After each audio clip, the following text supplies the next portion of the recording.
New Thought Media Network. We are a global broadcast network of positive music, media, and entertainment, inspiring humanity's evolution along the journey of enlightenment and creating a world of love, peace, empowerment, and prosperity for all. New Thought Media Network. Positively inspiring.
Good morning, everyone. It's morning where I am here in Northern California, in Concord, California, in the Bay Area. And I am Reverend Victoria Bomberry. And it is a delight to do these programs every Saturday morning. We are moving into going back into the archives. And today I'm using the original Science of Mind textbook, the 1928 edition. And, it's always wonderful to kind of imagine Ernest Holmes as a very young man. Ernest Holmes, the founder of what we now know as religious science. And this is the philosophy that is one of the strands of the New Thought movement. And it is so incredible to just imagine him delving into a study of philosophy and religion and science all at the same time, pulling all of these ideas together when he was very young. And, I think about the agility of his mind and just that kind of exploration that he was engaged in, and how curious he must have been to do this. And, in this article that I'm doing, reading from today, it's apparent, that all of these strands are coming together. Science, religion, and philosophy are all melding together into a piece. And, I think that this is when I think of Ernest Holmes as, not necessarily just narrating these different strands of thought, but actually synthesizing them into something that uh, made sense and resonated with people, not only of his time. There were a lot of people who started coalescing around him because they were interested in these ideas, and it grew over the years. But it's also resonates with us today because a lot of these ideas, particularly from quantum physics, are a part of the culture now. And, we're still exploring them. We're still trying to understand exactly what this means. And, also we're seeing these things chock full in the popular media today. We can look at a movie like Everything, Everywhere, All at Once and see these ideas coming together. And, also the idea of love, right, interwoven so deftly and strongly in that movie. So we're seeing these things come into the culture in a very powerful way. And it's so amazing to think about Ernest Holmes as a very young man thinking these thoughts, pulling these things together, and putting them together in a way that, was useful for people then. And I still think they're very useful for us now. So this is called absoluteness and relativity. So we've got these two seemingly disparate parts placed in together, right? So it's almost like a paradox. Can there be absoluteness and can there be relativity? Can they coexist? So that seems to be the question that he's answering in this particular article. And from philosophy, there's a whole group of people who are absolutists, right? And then from there we get the introduction of the theory of relativity. So what does that mean? If things are relative, how does that fit in with the absolute? And I'm just going to begin reading, and this is absoluteness and relativity. Absolute is defined as free from restrictions, unlimited, unconditioned. So that's generally within the realm of the study of religions, the history of religions.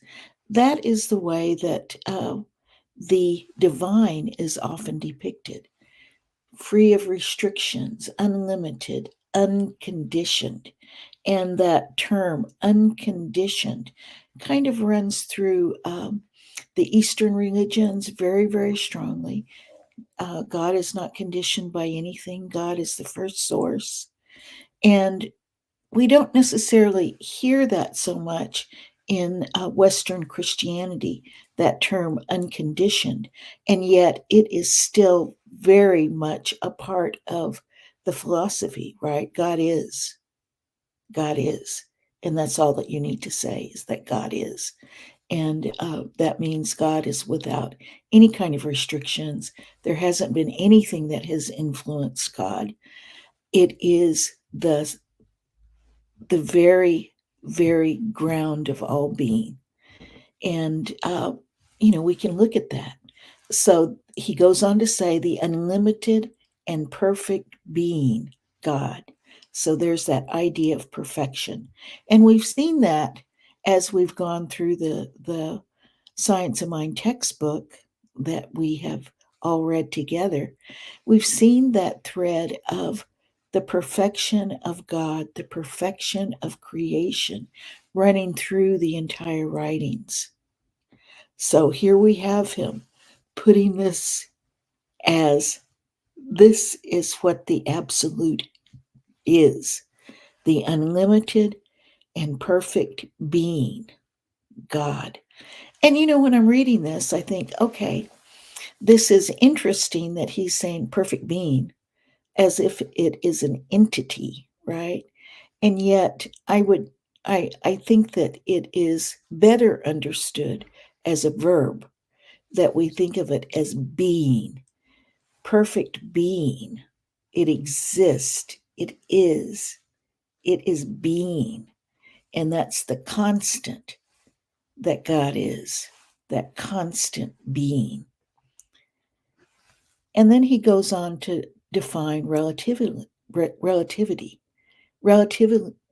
is defined as existence only as an object of or in relation to a thinking mind. And then again, a condition of dependence. So there's these two definitions that we're working with. So relativity is an object that whose existence is as an object or in relation to a thinking mind. So there is this relationship, and it is relative to the absolute.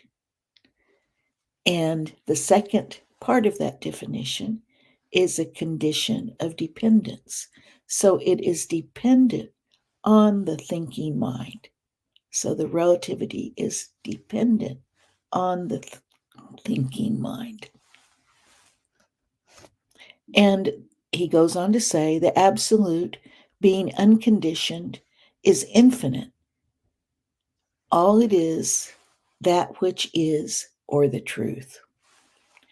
And, we notice that in the Science of Mind textbook, anytime that the it is capitalized, that refers to this absoluteness, this being, the state of being that God is.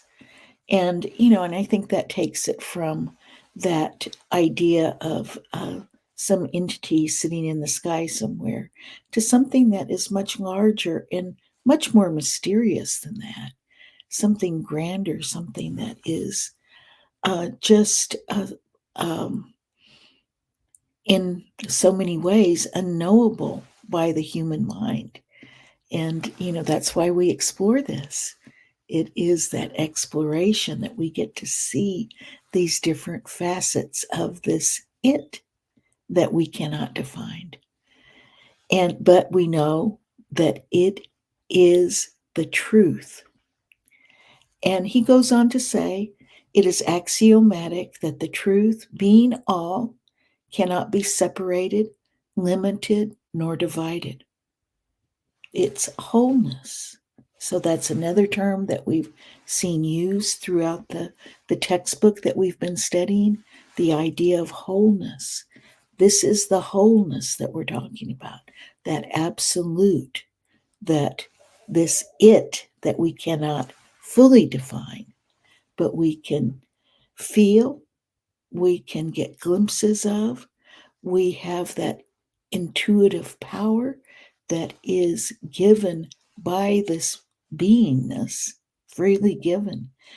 And that's how we intuit it. That's how we know of its existence, even though it is metaphysical, above the physical.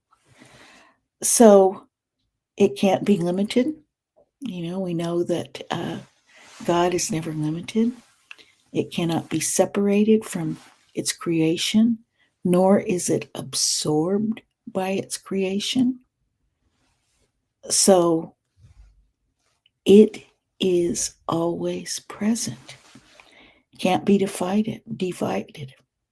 And it's changeless, complete, perfect, and uncreated. And I think this is an important point. It is uncreated. It has always been. It's changeless. It's complete. It is this thing that goes beyond the beyond. There's always the idea, oh, okay, we've got this idea of the creation of the universe as the Big Bang, right? And then everything came into existence as a result of the Big Bang. And, there's one theory that I resonate with just because I think it's a metaphor that is very poetic. And it's as if there are these curtains that exist and they come together. And when they come together, that creates this amazing flow of energy, just an explosion of energy that then goes out to recreate a universe. And this happens over and over again. And, we're several billion years out from creation, right? And that's what happens, according to this theory, that these curtains come together. And then out of that enormous energy, there is a new universe. And this it is always present. It's always present. That's kind of mind-blowing to me, right? Because we always get to that question. Okay, what existed before the Big Bang? Well, this is, a theory. This is one of the ideas that's been put forth in science, that this is what's occurring, naturally occurring. It's a process of creation that is infinite. So here we are, right? That is the perfection that has created everything that we know. So relativity is that which depends upon something else. And if there is to be such a thing as relativity, I'm reading from the book, it's not such a thing of itself, but only that which functions within the absolute and depends upon it. And he goes on to say, we wish to affirm relativity without destroying absoluteness. Okay, so we're affirming, yes, there is a relative state, right? There is relativity all around us. And we can kind of see intimations of this as well. And, a lot of work has been done in Buddhism around this topic, right? There's this idea that there's dependence on, this everything is dependent on everything else. And if we look and go back, we see this dependence all the way back to source, right? And, so it's very well articulated in Buddhist thought, this same idea. So this is Ernest Holmes bringing these things together. And I don't know that he was a student of Buddhism to that extent at that point, but there is this same kind of idea in science and in philosophy of the West that we're seeing being pulled through here. So this is exciting to me to think about this young man, just so immersed in spirit that he is inspired. And remember, Ernest Holmes was not, he was self-taught. So these were things that he was doing on his own. And he also enlisted the help of people who were experts, right? This was their life study. So he would study at their feet too. So again, we've got that dependence, that relativity, and all of this goes into this articulation of this philosophy that we now study as science of mind, and that is the underpinning of this movement.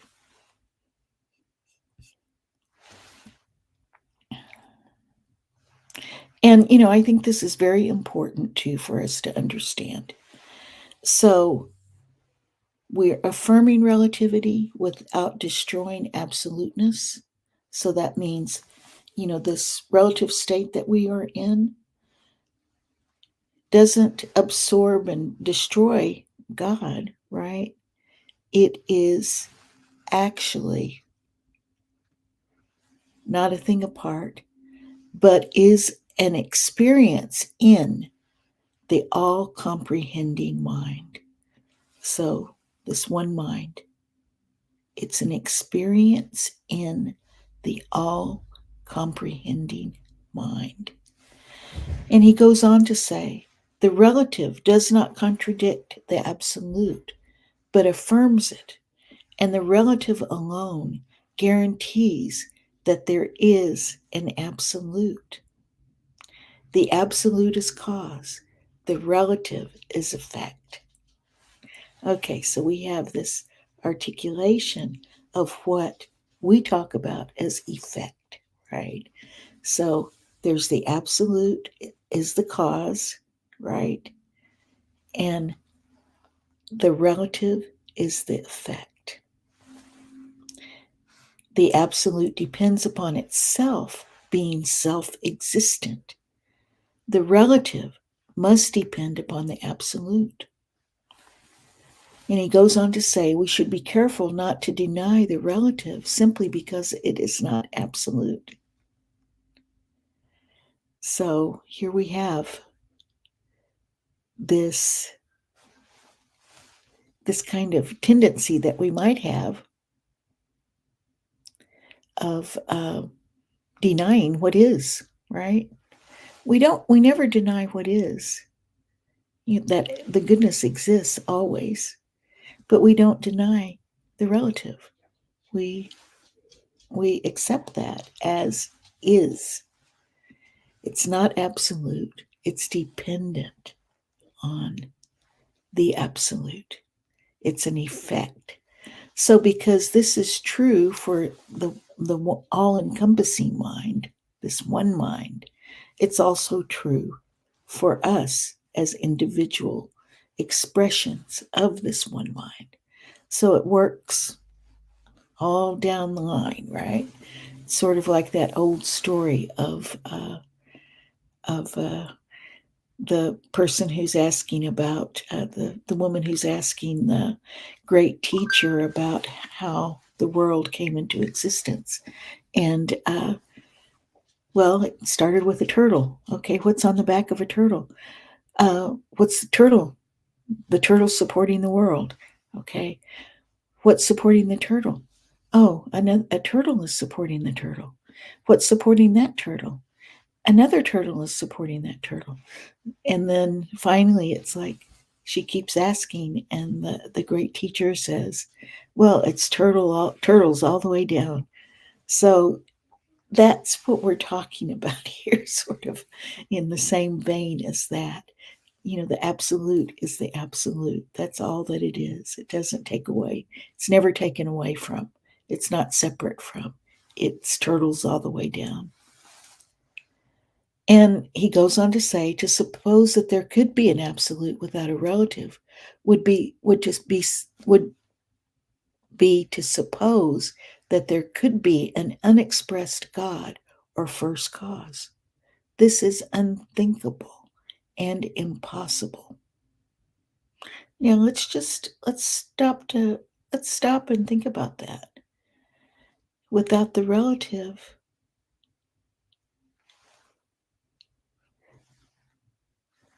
God is always expressing, right? So it's unthinkable that it would even be possible, right? That the relative could not exist, that the relative doesn't exist because God is always thinking, right? There's this consciousness, and God is always expressing. So it's absolute, it's truth, right? God is always expressing. So there's always these effects. It's always there. The consciousness of God must be expressed. That's the nature of its being. And he goes on to say, hence the relative. That's the effect, right?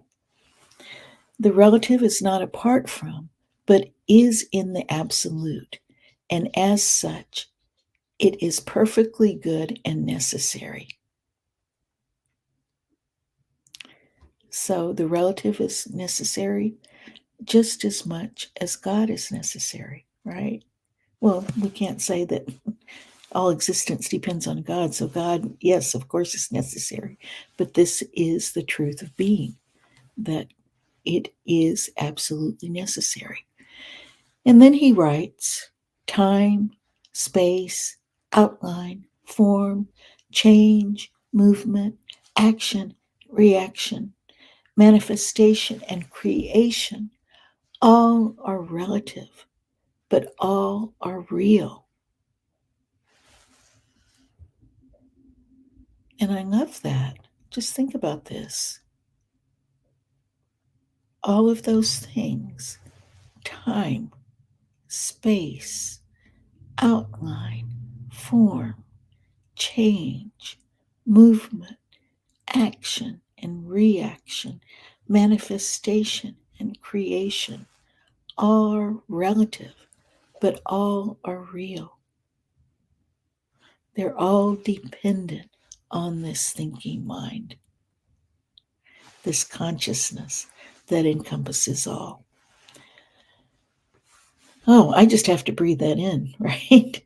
It's one of those those phrases that I think this incredible genius of Ernest Holmes was able to hold all of that as a very young man, to open his mind to all of these ideas and to really go into deep exploration of spirit. And he goes on to say, relativity subsists within existence, and inherent life is potential and latent with limitless possibilities. The relative and absolute do not contradict one another. So, even though this relative may have appearances that are seem to suggest that a separation, they're not. There's no separation here. Absolutely none. They don't contradict one another. There's always the truth right there.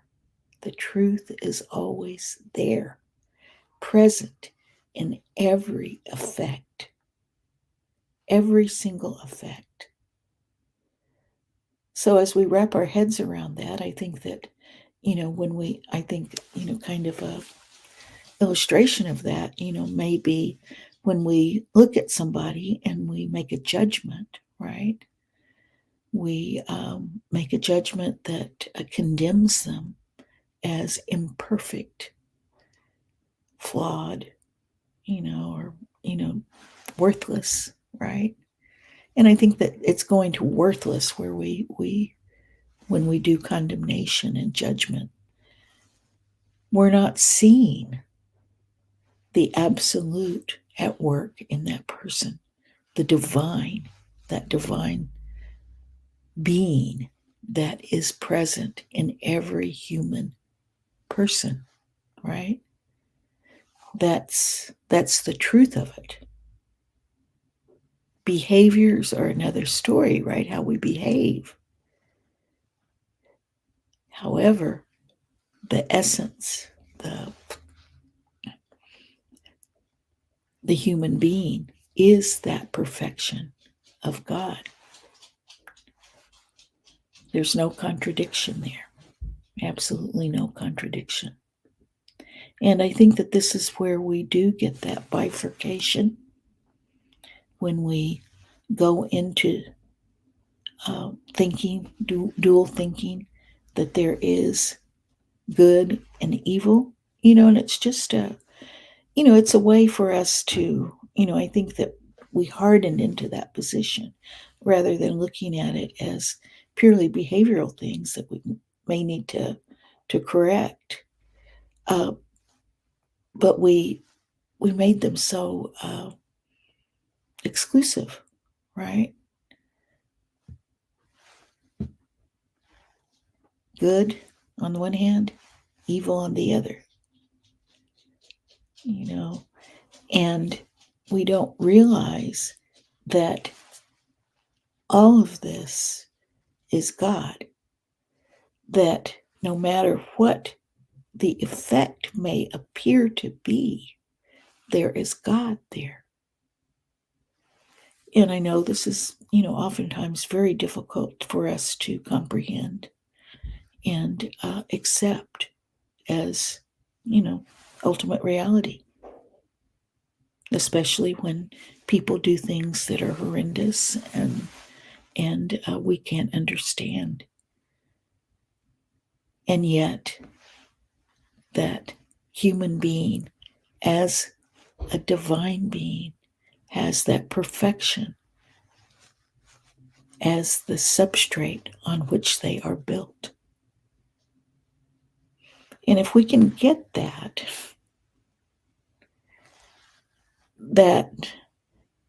changes the whole ball game, right? It really does.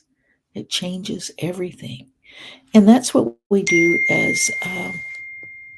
as practitioners of science of mind, we always, if we go back and look at the lessons that we've studied up until now, we're always looking at that perfection that people are and calling that forward, right? Recognizing it. Just in recognizing it, we are bringing that forward as the reality of that person. And we're holding that for them. And that's where the healing takes place, whether it's on a physical level or on a spiritual level. That healing can take place as we recognize this very fundamental idea that there's no contradiction here at all. One is dependent, the relative is dependent on the absolute. God always expresses. Always expresses. So there's that interplay, that dance that's taking place. So the next section is called The Problem of Evil. And Ernest Holmes writes, evil will remain a problem as long as anyone believes in it. So, yeah, it's a concept, right? It's a human concept. And of course, we come up with these concepts to make sense of our lives. We try to make meaning out of our experiences.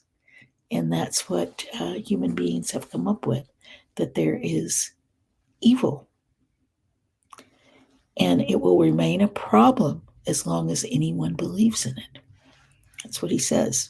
Then he goes on to say, this may sound rather startling until one has taken time to think the matter through to a conclusion. Evil of itself is neither person, place, nor thing, but is only a certain use that we make of life. We call that evil, which we feel is the wrong thing to do. But our ideas of good and evil change with the unfoldment of our thought about and belief in life. For what we thought to be good yesterday is today considered evil, and what yesterday was considered to be good is to be evil is today called good. So, and I think we can look at culture, right, and really see this at play. We could even look at gender roles, right? Uh, you know, these very delineated ideas of gender roles. Men do this, women do that, right? This is good when men conform to their prescribed roles that the culture has prescribed for them. Women are good when they adhere to the prescribed roles that they have been offered. And we're seeing that play out right now, right? We see that those ideas just rampant right now in on the news, right? We see the idea that all kinds of ideas are out there right now that are making these gender roles very, very trying to reinscribe them as this is makes good. If you don't conform to this, you're bad. This is what makes good for the woman. And if you don't conform to that, you are evil, right? So we're seeing that at play.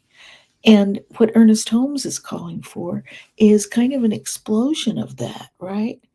Because it changes, right? And he's recognizing that change as that relativeness that is existing as we unfold our consciousness, as we come into a higher understanding of life, right? When we understand life more, we understand that these things are human made, right? Culture is human made. It's not the absolute. This is these are things that are human made. It's sort of like, when we're talking about the persona of human beings, it's sort of like we create a persona, which is culture, right? For a group. This is the persona for this particular group. And so we've created that in order to navigate these situations that we find ourselves in. Some are good, some are not, right? Some are pure wisdom. Some are things that we just kind of want to let go of and see them relegated to the dustpan of history, right? And that is the unfoldment. And I guess that's why I love that idea of these curtains coming together. It's just that unfoldment from the very beginning. Those curtains coming together, creation going out. And here we are. We're unfolding. We continue to unfold. We continue to go deeper and understand more and more.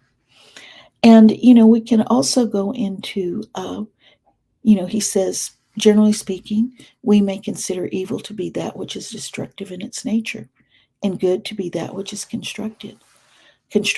Evil then will disappear in the exact proportion that we cease using destructive methods, and good will appear to the degree that we embody constructive methods. To turn from evil and do good is the desire of every soul who is consecrated to the truth. This we can do only as we cease talking about, believing in, or doing evil. And the problem of evil will continue to be a problem just as long as we believe in it. Good will appear only as we embody it. So, what Ernest Holmes is suggesting to us, telling us, is that we are that absolute that is all goodness. And as we turn toward that goodness, evil doesn't exist. That's just these things, its effects, right? Doesn't have anything to do with the absolute. And it's the effects of our small thinking. And as soon as we let go of that small thinking, we can encompass the whole. And Ernest Holmes tells us that guide, that divine guide, is within. We all have that divinity, that internal GPS system, if we want to call it that will tell us, what is going to be the most generative of good for all. We have a global vision at Centers for Spiritual Living that, looks at what we believe is the highest and best for all people, where we recognize the divinity of everyone, the spiritual magnificence of everyone. And just that simple step in itself is amazing. Taking that simple step of recognizing the spiritual magnificence of every single human being. Can we imagine that? I mean, in our own lives, I think about the judgments we make every single day, discarding people because we've judged them and condemned them without recognizing their spiritual magnificence and what they bring to this world. And it only takes a very small course correction most of the time for all of us to move toward that generative, constructive side of life from, being very destructive. And, we're seeing that on a massive scale. We think about, the things that we've done out of ignorance. Most of the things we do, it's out of ignorance. It's because we don't know. It's not because we have this volition to do things that are horrible, right? We do it out of ignorance, or we do it without thought for those who come after us, right? We're just doing it because, oh yeah, it's right now, and I'm going to do this right now, without giving thought to, oh, there's all of this that goes beyond me, right? Beyond the now, beyond me, beyond the now. It has repercussions down the road. So, we can look at, environmental destruction, for example. We've done so many things just out of ignorance, just because we want to, live and be happy. So we've done a lot of things out of ignorance. But once we realize that these things are destructive, that's when we turn away from them and start doing the things that are constructive and are beneficial to everyone.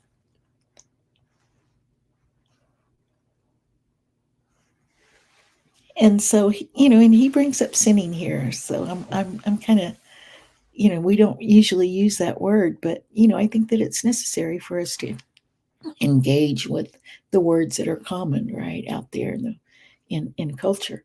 As long as we make mistakes, he writes, we shall be sinning, and just so long we shall automatically be punished. For the law is certain and sure. As we turn to the good, we will stop doing evil and therefore stop sinning. So he's using that language, right, to kind of make a point, right, that it's just, exactly what I've been saying is we turn away, we turn to the good, right? We turn away from that. We turn away from ignorance. We turn to the good. And we stop doing those behaviors that are destructive to ourselves and others and to our beautiful planet, right? And ultimately to the entire universe. So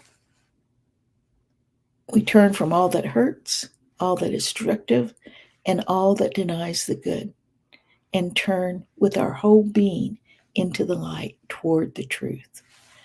And what happens as a result of that? What we have called evil is swallowed up in the good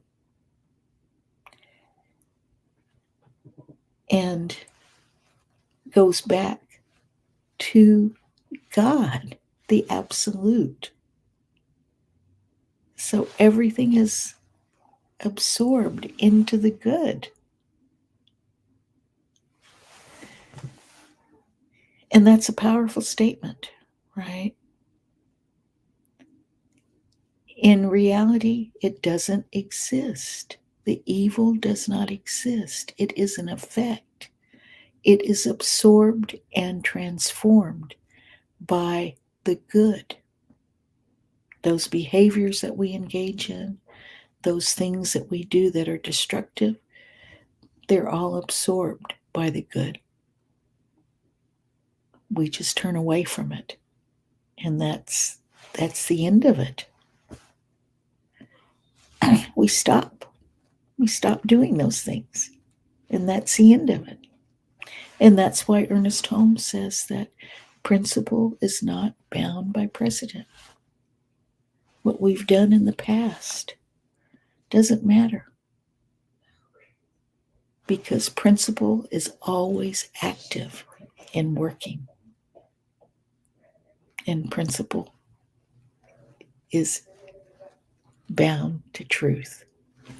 So I want to leave us with that today, that we have this incredible, incredible philosophy that is freeing.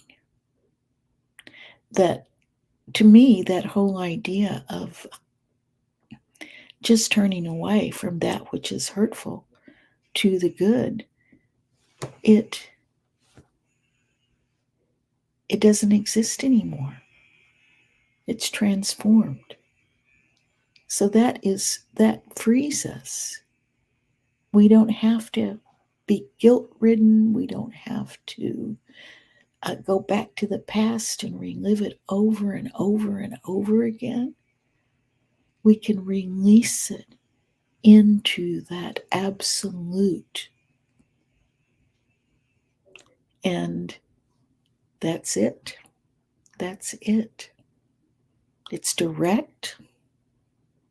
It's a lifelong project, maybe. Or it could happen overnight.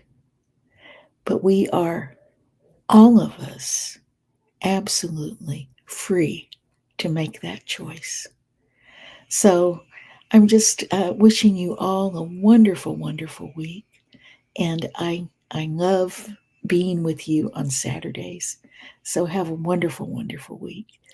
And know that you are that magnificent human being. Please help us say thank you to our organizational sponsors, including the Hefferland Foundation, Affiliated New Thought Network, International New Thought Alliance, Science of Mind Archives and Library Foundation, Center for Spiritual Living Denver, Center for Spiritual Living Midtown, New Thought Philadelphia, Planned Happiness Institute, Summit Center for Spiritual Living, One Heart Retreats, Center for Spiritual Living on the Lake, Unity Kitchener, Unity Spiritual Center Ottawa, Om Center for Spiritual Living, Satya Center, Begin Within Ministries, Center for Spiritual Living North Jersey, Unity of Savannah, and the Center for Spiritual Living Seattle, as well as all of our individual donors. Thank you for being part of the New Thought Media Network. Please like, share, and subscribe.